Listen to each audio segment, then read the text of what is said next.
നമസ്കാരം. പ്രവാസി മലയാളി പ്ലസിലേക്ക് എല്ലാ പ്രിയ പ്രവാസികൾക്കും സ്വാഗതം. നിരവധി വാർത്തകൾ വരികയാണ്. ഈ മലയാളികളായിട്ടുള്ള പ്രവാസികൾ എത്രത്തോളം കഷ്ടപ്പെട്ട പ്രവാസ ലോകത്തിൽ അവർ ഇന്ന് എത്തി നിൽക്കുന്ന ജീവിതത്തിന്റെ ഏറ്റവും പ്രധാനപ്പെട്ട ഒരു അധ്യായം, അതിനെ കുറിച്ചാണ് ആദ്യ വാർത്ത. നമുക്ക് നോക്കാം. ദുബായ് രാജ്യാന്തര വിമാനത്താവളം അടച്ചുപൂട്ടാൻ ഒരുങ്ങുന്നു.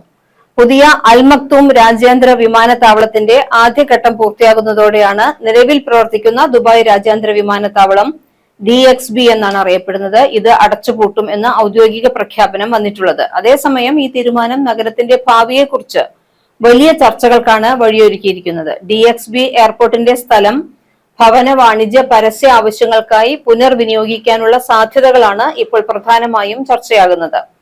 നഗരത്തിന്റെ മാറി വരുന്ന ആവശ്യങ്ങൾ, ജനസംഖ്യാ പ്രവണതകൾ, ഗതാഗത മാതൃകകൾ എന്നിവ ആധാരമാക്കിയുള്ള ഒരു ഡാറ്റ അനലിറ്റിക്സ് അടിസ്ഥാനമാക്കിയുള്ള പദ്ധതിയാവണം വികസനത്തിനായി തെരഞ്ഞെടുക്കേണ്ടത് എന്നാണ് വിദഗ്ധരെല്ലാം അഭിപ്രായപ്പെടുന്നത്. അറേബ്യൻ ട്രാവൽ മാർക്കറ്റിൽ കഴിഞ്ഞയാഴ്ച നടന്ന ചർച്ചകളിൽ DXB CEO പോൾ ഗ്രിഫ്സും വികസന പദ്ധതിയുടെ പ്രാധാന്യം വ്യക്തമാക്കിയിട്ടുണ്ടായിരുന്നു. 29 ചതുരശ്ര കിലോമീറ്ററിൽ കൂടുതലുള്ള സ്ഥലത്താണ് DXB സ്ഥിതി ചെയ്യുന്നത്. ഇവിടെ താമസ, വ്യാപാര, ഹോസ്പിറ്റാലിറ്റി, പൊതു ഇടങ്ങൾ എന്നിവയുമായി സംയോജിപ്പിച്ച വികസന സാധ്യതകൾ ഉണ്ട് എന്നാണ് പറയപ്പെടുന്നത്. അതുകൊണ്ട് തന്നെ ധാരാളം വികസന സാധ്യതകളുള്ള ഈ സ്ഥലത്ത് വീണ്ടും കുറെ വികസനം വരുന്നു.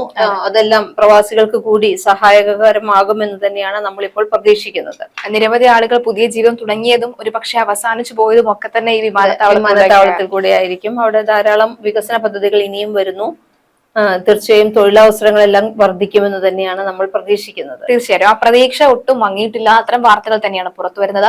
വ്യോമ ഗതാഗത മേഖലയിൽ വരും വർഷങ്ങളിൽ നിരവധി ജോലി സാധ്യതകൾ ഉണ്ടാകുമെന്ന് വിലയിരുത്തൽ. മേഖലയിൽ ഈ വർഷം 600-ലധികം ജോലി ഒഴിവുകൾ ഉണ്ടായേക്കുമെന്നാണ് റിപ്പോർട്ടുകൾ. അതേസമയം തന്നെ ഓരോ വർഷവും കൂടുതൽ ജോലി അവസരങ്ങളും ഉണ്ടാകും.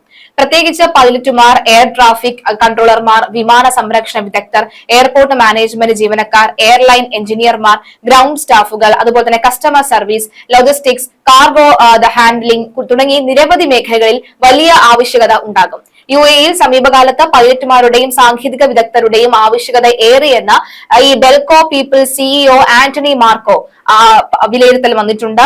ആവശ്യകത കൂടുമ്പോൾ സ്വാഭാവികമായും നിലവിൽ സേവനം അനുഷ്ഠിക്കുന്ന പൈലറ്റുമാർക്കും മറ്റ് സാങ്കേതിക വിദഗ്ധർക്കും കൂടുതൽ അവസരങ്ങൾ വരും. ഇതോടെ ഇവരുടെ ശമ്പളത്തിൽ 8% വർധനവുണ്ടാകുമെന്നുമാണ് പ്രതീക്ഷിക്കുന്നത്. ആവശ്യകത വർദ്ധിച്ചതോടുകൂടി പല വിമാന കമ്പനികളും പൈലറ്റുമാർക്കായി രാജ്യാന്തര റിക്രൂട്ട്മെന്റ് ഡ്രൈവുകൾ നടത്തിയിട്ടുണ്ട്. വിദേശ രാജ്യങ്ങളിലേക്കുള്ളവർക്കും മികച്ച തൊഴിൽ അവസരങ്ങളാണ് UAE ആസ്ഥാനമായുള്ള വിമാന കമ്പനികൾ മുന്നോട്ട് വെക്കുന്നത്. 2032 പൂർണ്ണമായും പ്രവർത്തനക്ഷമമാക്കാനിരിക്കുകയാണ് ദുബായ് അൽ മക്തൂം രാജ്യാന്തര വിമാനത്താവളം. ആഗോളതലത്തിൽ തന്നെ ഏറ്റവും വലിയ വിമാനത്താവളമെന്ന ഖ്യാതി സ്വന്തമാക്കാനും ഒരുങ്ങുകയാണ് ഈ വിമാനത്താവളം. വിമാനത്താവളം പൂർണ്ണ പ്രവർത്തന സജ്ജമാകുമ്പോൾ ഉപഭോക്തൃ സേവനം, കാർഗോ, സാങ്കേതിക മേഖലകൾ ഉൾപ്പെടെ വിവിധ മേഖലകളിലായി നിരവധി ജോലി അവസരങ്ങളും ഉണ്ടാകും. UAE-യുടെ ഗെയിം ചേഞ്ചറായി ദുബായ് അൽ മക്തൂം രാജ്യാന്തര വിമാനത്താവളം മാറുമെന്നതിൽ സംശയമൊന്നും തന്നെ ഇല്ല. വർഷത്തിൽ 260 ദശലക്ഷം യാത്രക്കാർ അൽ മക്തൂം വിമാനത്താവളത്തിലൂടെ കടന്നു പോകുമെന്നാണ് പ്രതീക്ഷിക്കുന്നത്. ചുരുക്കത്തിൽ നേരിട്ടും അല്ലാതെയും നിരവധി ജോലി അവസരങ്ങളുടെ വാതിൽ കൂടിയാണ് അൽ മക്തൂം വിമാനത്താവളം തുറക്കുന്നത് എന്ന കാര്യത്തിൽ യാതൊരുവിധ സംശയവും വേണ്ട. നിരവധി മലയാളികൾക്ക് ഒരു അവസരം തന്നെയാണ് എന്നാണ് മനസ്സിലാകുന്നത്. ഇതുമായി ബന്ധപ്പെട്ട ജോലിയുമായി ബന്ധപ്പെട്ടുള്ള ജോലി അവസരങ്ങളുമായി ബന്ധപ്പെട്ടുള്ള മറ്റു വാർത്തകൾ വരികയാണെങ്കിൽ തീർച്ചയായും നിങ്ങളെ അറിയിക്കുന്നതായിരിക്കും. പിന്നെ റാസൽ ഖൈമയിൽ കഴിഞ്ഞ ദിവസം വാഹന പാർക്കിംഗ് തർക്കം മൂലമുണ്ടായ വെടിവയ്പിൽ മരിച്ചത് ഒരു മാതാവും 2 പെൺമക്കളുമാണ്. 66 വയസ്സുള്ള മാതാവും അവരുടെ 36-38 വയസ്സുള്ള 2 പെൺമക്കളുമാണ് കൊല്ലപ്പെട്ടത്. 47 വയസ്സുള്ള മൂന്നാമത്തെ മകൾക്ക് ഗുരുതര പരിക്കേൽക്കുകയും 11 വയസ്സുകാരൻ വെടിയേൽക്കാതെ രക്ഷപ്പെടുകയും ചെയ്തിരുന്നു. യമൻ പൗരനായ 55 വയസ്സുകാരനാണ് പ്രതി. ഇയാളെ പോലീസ് ഉടൻ തന്നെ അറസ്റ്റ് ചെയ്തിട്ടുണ്ട്. കഴിഞ്ഞ 20 വർഷമായി UAE-യിൽ താമസിക്കുന്ന അന്യരാജ്യക്കാരായ കുടുംബമാണ് ഈ മാസം 5-ാം തീയതി രാത്രി 11 മണിക്ക് ദുരന്തത്തിൽപ്പെട്ടത്. സംഭവം രാജ്യത്തെ ഒന്നാകെ ഞെട്ടിച്ചിരുന്നു. തങ്ങളുടെ കുടുംബത്തിന് സംഭവിച്ചത് വൻ ദുരന്തമാണെന്നും നീതി ലഭിക്കുമെന്ന് വിശ്വസിക്കുന്നുവെന്നും കൊല്ലപ്പെട്ട സ്ത്രീയുടെ മകൻ മാഹിർ സാലിം വഫൈ പറയുന്നു. പാർക്കിംഗ് തർക്കം ആരംഭിച്ചപ്പോൾ എന്റെ അമ്മയും 4 സഹോദരിമാരും വീട്ടിലുണ്ടായിരുന്നു. ഇടയ്ക്ക് പ്രതി അക്രമാസക്തനായി. അയാൾ മുന്നറിയിപ്പില്ലാതെ വെടിവെക്കാൻ തുടങ്ങി. യാസ്മിൻ 38 വയസ്സുള്ള യാസ്മിനാണ് ആദ്യം വെടിയേറ്റു മരിച്ചത്. തോക്കെടുത്തപ്പോൾ ഭയന്നോടിയ യാസ്മിന്റെ തലയ്ക്കാണ് വെടിയേറ്റത്. ഇത് കണ്ട് മുന്നോട്ട് വന്ന രണ്ടാമത്തെ യുവതിയെയും വെടിവെച്ചിട്ടു. ഈ ദുരന്തം ഒഴിവാക്കാൻ ഓടിച്ചെന്ന മാതാവിനെയും ആക്രമി വെറുതെ വിട്ടില്ല. 3 പേരും സംഭവ സ്ഥലത്ത് തന്നെ മരിച്ചു വീണു. ഇതെല്ലാം കണ്ടിരുന്ന ഒരാളുടെ 11 വയസ്സുകാരായ മകന് യുവതി മൊബൈൽ ഫോൺ കൈമാറി പോലീസിനെ വിളിക്കാൻ ആവശ്യപ്പെടുകയായിരുന്നു. ഇത് കണ്ട് കുട്ടിയെ ആക്രമിക്കാൻ വെടിവെച്ചുവെങ്കിലും തലനാരിഴയ്ക്ക് കുട്ടി രക്ഷപ്പെട്ടു.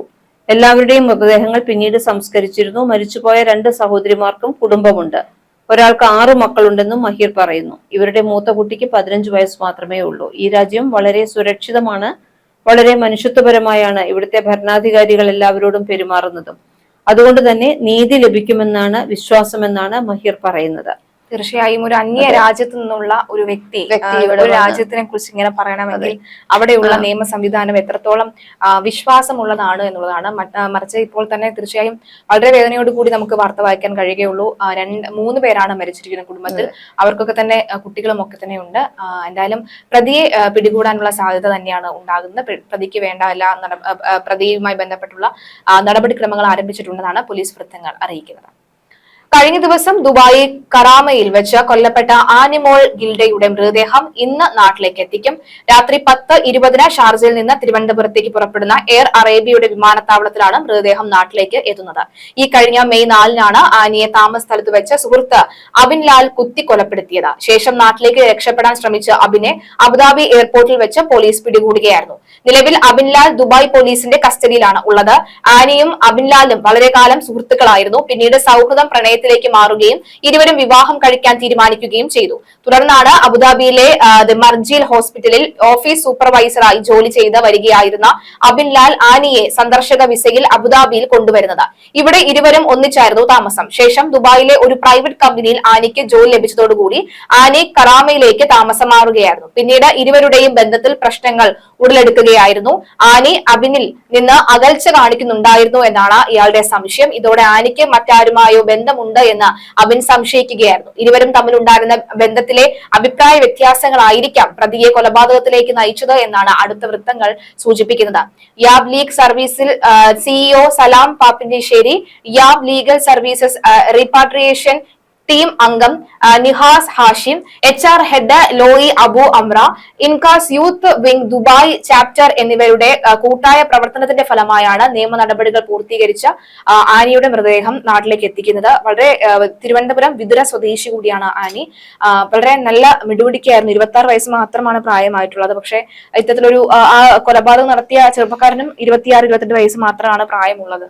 എന്തായാലും നെറ്റിലോട് കൂടിയാണ് നമുക്ക് ഈ വാർത്തയൊന്നും കേൾക്കാൻ സാധിക്കില്ല. ദുബായിൽ വളരെ സമാധാനത്തോടു കൂടി പോകുന്ന ദുബായിൽ മലയാളികളാണ് ഇത്തരത്തിലുള്ള ഈ കത്തിക്കുത്ത് കൊലപാതക വാർത്തകൾ കൂടുതൽ ഉണ്ടാക്കുന്നത് എന്ന് തോന്നുന്നു. കുവൈറ്റിൽ കഴിഞ്ഞ ആഴ്ചയാണ് സ്വന്തം ഭാര്യയെ ഭർത്താവ് കൊന്നതിന് ശേഷം ആത്മഹത്യ ചെയ്ത വാർത്ത നമ്മൾ കേട്ടിട്ടുണ്ട്. ആഗോള വിപണിയിൽ സ്വർണ്ണവില 3200 ദിർഹത്തിലും താഴേക്ക് പതിച്ചിരിക്കുന്നു. ദുബായ് വൻ വിലക്കുറവാണ് അനുഭവപ്പെടുന്നത്. ഇന്ന് വ്യാഴാഴ്ച രാവിലെ മാത്രം 24 കാരറ്റ് പൊന്നിന് ഗ്രാമിന് 9.55 ദിർഹം വരെയാണ് കുറവ് രേഖപ്പെടുത്തിയിരിക്കുന്നത്. പൊന്നിന്റെ വില തുടർച്ചയായി താഴേക്ക് പോയിരിക്കുകയാണ്. കഴിഞ്ഞ 24 മണിക്കൂറിനുള്ളിൽ 24 കാരറ്റ് സ്വർണം 1 ഗ്രാമിന് 9.55 ദിർഹം കുറഞ്ഞു എന്ന വാർത്ത ഒട്ടും മോശമായ വാർത്തയല്ല. സ്വർണം വാങ്ങാൻ ഉദ്ദേശിക്കുന്നവർക്കെല്ലാം ഇത് വളരെ നല്ലൊരു വാർത്ത തന്നെയാണ്.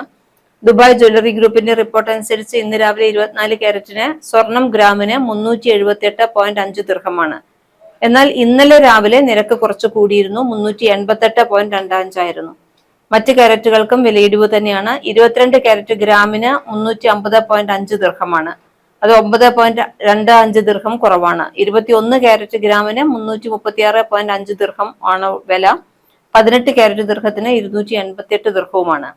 ഒരു മാസത്തിനിടയിലെ ഏറ്റവും താഴ്ന്ന നിലയിലേക്കാണ് വില കടക്കുന്നത്. അമേരിക്കയിലെ ഇന്ധന പരിഷ്കരണ നയവുമായി ബന്ധപ്പെട്ട് പുറത്തുവരാനിരിക്കുന്ന പ്രധാനപ്പെട്ട ഡേറ്റയും അതിന്റെ പശ്ചാത്തലത്തിൽ ഫെഡറൽ റിസർവിന്റെ ധനനയം എങ്ങോട്ട് പോകുമെന്ന അനിശ്ചിതത്വവുമാണ് ഇടിവിന് പിന്നിലുള്ളത്. അമേരിക്കയും ചൈനയും തമ്മിൽ 90 ദിവസത്തേക്ക് പരസ്പരം തീരുവകൾ കുറച്ച് താൽക്കാലിക തർക്കവിരാമം പ്രഖ്യാപിച്ചിട്ടുണ്ട്. എങ്കിലും അതിന്റെ ദീർഘകാല ആഘാതങ്ങളെക്കുറിച്ച് രാജ്യാന്തര വിപണിയിൽ ഇപ്പോഴും അനിശ്ചിതത്വത്തിലാണ്. സ്വർണ്ണവില $3150 വരെ താഴേക്ക് പോകാമെന്നും അതിലും താഴെ പോയാൽ $3100 ആയിരിക്കുമെന്നും ഈ രംഗത്തെ വിദഗ്ധർ മുന്നറിയിപ്പ് നൽകുന്നുണ്ട്. അപ്പോൾ സ്വർണ്ണവില വീണ്ടും കുറയാൻ തന്നെയാണ് സാധ്യത എന്നാണ് ഇപ്പോൾ ഇതിൽ നിന്നും മനസ്സിലാകുന്നത്. ദുബായിലുള്ളതിനനുസരിച്ച് നമ്മുടെ നാട്ടിലും സ്വർണ്ണവില കുറഞ്ഞിട്ടുണ്ട്. ഇന്നിപ്പോ പവന് 68 രൂപ. കഴിഞ്ഞ ദിവസം 2000 രൂപയ്ക്ക് മുകളിലേക്ക് ഉയർന്ന സാഹചര്യം ഉണ്ടായിരുന്നു. ഇന്നിപ്പോ കുറച്ച് നാളുകൾക്ക് ശേഷം 68ലേക്ക് താഴ്ന്നിട്ടുണ്ട്. 70,000 താഴേക്ക് വന്നിട്ടുണ്ട്. തീർച്ചയായിട്ടും. എന്തായാലും മറ്റൊരു വാർത്ത വരുന്നത് സൗദിയിൽ കിഴക്കൻ പ്രവിശ്യയിൽ ദമാമിൽ മരിച്ച നിലയിൽ കണ്ടെത്തിയ മലയാളി യുവാവ് ഉണ്ടായിരുന്നു. അദ്ദേഹത്തിന്റെ മരണവുമായി ബന്ധപ്പെട്ട വാർത്തയാണ്. മലയാളിയുടെ മരണത്തിൽ ദുരൂഹത ആരോപിച്ച് മാതാപിതാക്കൾ രംഗത്തെത്തിയോടുകൂടി മൃതദേഹം നാട്ടിലേക്ക് കൊണ്ടുപോകുന്നത് അനിശ്ചിതത്വത്തിൽ തുടരുകയാണ്. കോഴിക്കോട് പറമ്പിൽ ബസാർ സ്വദേശി റിനോൾഡ് കിരണിന്റെ മൃതദേഹമാണ് നടപടികൾ പൂർത്തിയായിട്ടും മോർച്ചറിയിൽ കഴിയുന്നത്. പോസ്റ്റ്മോർട്ടം റിപ്പോർട്ടിലും സൗദി അന്വേഷണ വിഭാഗത്തിന്റെ റിപ്പോർട്ടിലും ആത്മഹത്യയാണ് എന്ന് വ്യക്തമാകുന്നുണ്ടെങ്കിലും മാതാപിതാക്കൾ ഇത് അംഗീകരിക്കാൻ തയ്യാറാകാത്തതാണ് അനിശ്ചിതത്വത്തിന് ഇടയാക്കിയത്. 8 വർഷമായി ദമാമിൽ ഹൌസ് ഡ്രൈവറായി ജോലി ചെയ്തു വന്നിരുന്ന റിനോൾഡ് കിരണിന്റെ മൃതദേഹമാണ് 1 മാസമായി ദമാം സെൻട്രൽ ആശുപത്രി മോർച്ചറിയിൽ കഴിയുന്നത്.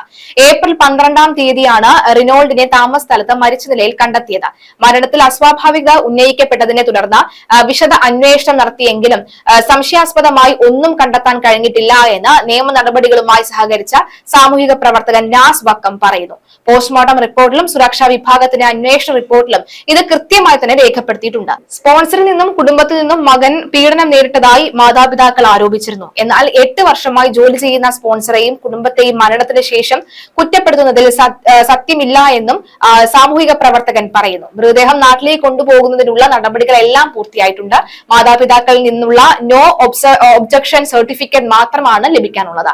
ഇത് വൈകിയാൽ സൗദി നടപടിക്രമം അനുസരിച്ച് മൃതദേഹം ഇവിടെ മറവ് ചെയ്യേണ്ടി വരുമെന്നും ഇവരെ ഓർമ്മിപ്പിക്കുന്നുണ്ട്. എന്തായാലും തീർച്ചയായിട്ടും മരണത്തിൽ ദുരൂഹത ഉണ്ടെങ്കിൽ അത് അറിയേണ്ടതുണ്ട്.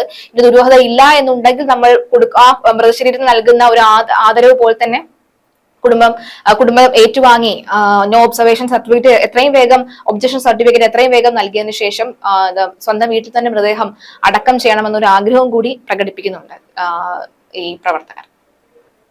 അടുത്തത് വിമാനവുമായി ബന്ധപ്പെട്ട് തന്നെയാണ്. വിമാന യാത്രക്കാരന് തോന്നിയ ഒരു അബദ്ധം അല്ലെങ്കിൽ അതിബുദ്ധി അല്ലെങ്കിൽ ഒരു കുസൃതി അങ്ങനെ എന്തോ ആണ് തോന്നിയത്. അയാൾക്ക് വിമാനത്തിൽ യാത്ര ചെയ്യുമ്പോൾ ശുദ്ധവായു ശ്വസിക്കാൻ വലിയ മോഹം തോന്നി. കാരണം എല്ലാം അടച്ചു കണ്ടു കഴിഞ്ഞപ്പോൾ ചിലർക്ക് അങ്ങനെ പ്രശ്നമുണ്ട്. അടച്ച റൂമിലാണെങ്കിൽ സഫോക്കേഷൻ കൂടുതലായിട്ട് തോന്നും. അതുപോലെ വിമാനത്തിന്റെ ഉള്ളിലായിരുന്നപ്പോൾ അയാൾക്ക് ഭയങ്കര ബുദ്ധിമുട്ട് തോന്നി. ഉടൻ തന്നെ എമർജൻസി വാതിൽ തുറന്നു. ഇത് വലിയ പരിഭ്രാന്തി ഉണ്ടാക്കി. ചൈന ഈസ്റ്റേൺ എയർലൈൻസ് വിമാനം ലാൻഡ് ചെയ്ത ഉടനെയായിരുന്നു സംഭവം. അതുകൊണ്ട് വലിയ പ്രശ്നം ഉണ്ടായില്ല. മെയ് 11-ന് ചാങ്ഷായിൽ നിന്ന് കുൻമിങ്ങിലേക്ക് എത്തിയ MU 5828 എന്ന വിമാനം റൺവേയിൽ ടാക്സിയിങ് നടത്തുന്നതിനിടെയാണ് ഒരു യാത്രക്കാരൻ എമർജൻസി ഹാൻഡിൽ വലിച്ച് ഇവാക്വേഷൻ സ്ലൈഡ് പുറത്തിറക്കിയതിന്റെ ദൃശ്യങ്ങൾ പുറത്തു വന്നത്. യാത്രക്കാരന്റെ വിചിത്രമായ പ്രവൃത്തി ക്യാബിനിൽ പരിഭ്രാന്തി സൃഷ്ടിച്ചിരുന്നു. തുടർന്ന് സ്ഥിതിഗതികൾ നിയന്ത്രണ വിധേയമാക്കിയ ശേഷം 20 മിനിറ്റിന് ശേഷമാണ് യാത്രക്കാരെ വിമാനത്തിൽ നിന്ന് ഇറങ്ങാൻ അനുവദിച്ചത്. ആർക്കും പരിക്കില്ലെങ്കിലും യാത്രക്കാരനെ പോലീസ് കൂടുതൽ ചോദ്യം ചെയ്യാനായി വിമാനത്തിൽ നിന്ന് കൂട്ടിക്കൊണ്ടുപോയതായിട്ടാണ് റിപ്പോർട്ട്. ഇയാൾക്ക് വിമാനം പറക്കുന്ന സമയത്താണ് ഇതുപോലെ തുറക്കാൻ തോന്നിയതെങ്കിൽ പെട്ടുപോയേനെ. തീർച്ചയായിട്ടും ചൈനയിലാണെങ്കിൽ ഈ പറയുന്ന പോലെ തന്നെ വലിയ പിഴയുണ്ട്. അല്ല, ആകാശത്ത് വെച്ചിട്ട് എമർജൻസി തുറന്നു കഴിഞ്ഞിട്ടുണ്ടെങ്കിൽ അയാള് വിമാനം മൊത്തം വായു അകത്തേക്ക് കടന്ന് ഈ വർഷം തന്നെയാണ് 32 അടി ഉയരത്തിൽ നിന്നപ്പോൾ ഇത്തരത്തിൽ എക്സിറ്റ് തുറന്നിരുന്നു. ഇങ്ങനെ എമർജൻസി എക്സിറ്റ് തുറന്നിരുന്നു. അത് വലിയ പരിഭ്രാന്തി സൃഷ്ടിക്കുന്ന സാഹചര്യം ഉണ്ടായിരുന്നു. ചൈനയിൽ അനാവശ്യമായി വിമാനത്തിന്റെ എമർജൻസി വാതിൽ തുറക്കുന്നത് 10,482 പൗണ്ട് മുതൽ 20,000 പൗണ്ടിലധികം വരെ പിഴ ഈടാക്കാവുന്ന കുറ്റമാണ്. ഈ വർഷം ആദ്യം ഷാങ്ഹായിലേക്കുള്ള യുണൈറ്റഡ് എയർലൈൻസ് വിമാനം പറന്നുയർന്ന് മണിക്കൂറിന് ശേഷം പൈലറ്റ് പാസ്പോർട്ട് മറന്നുപോയതിനെ തുടർന്ന് കാലിഫോർണിയയിലേക്ക് തിരിച്ചുപോയിരുന്നു. അപ്പോൾ ഇങ്ങനെയുള്ള ചെറിയ സംഭവങ്ങളെല്ലാം വിമാന യാത്രയിൽ സംഭവിക്കാറുണ്ട്. തീർച്ചയായിട്ടും. എന്തായാലും വിമാനവുമായി ബന്ധപ്പെട്ട നല്ല ചില വാർത്തകളും ഒപ്പം ഇത്തരം കുസൃതി പിടിച്ച അല്ലെങ്കിൽ ഇത്തരം മോശമായ വാർത്തകളും കൂടി വരുന്നുണ്ട്. ഏതായാലും നമ്മൾ ആദ്യം സൂചിപ്പിച്ച പോലെ തന്നെ നിരവധി തൊഴിലവസരങ്ങൾ, അത് തന്നെയാണ് ഇന്നത്തെ ഹൈലൈറ്റ്. തൊഴിലവസരങ്ങൾ വരുന്നുണ്ട്. അതുമായി ബന്ധപ്പെട്ട വാർത്തകൾ വരും നിങ്ങളെ അറിയിക്കുന്നതായിരിക്കും. അതുവരേക്കും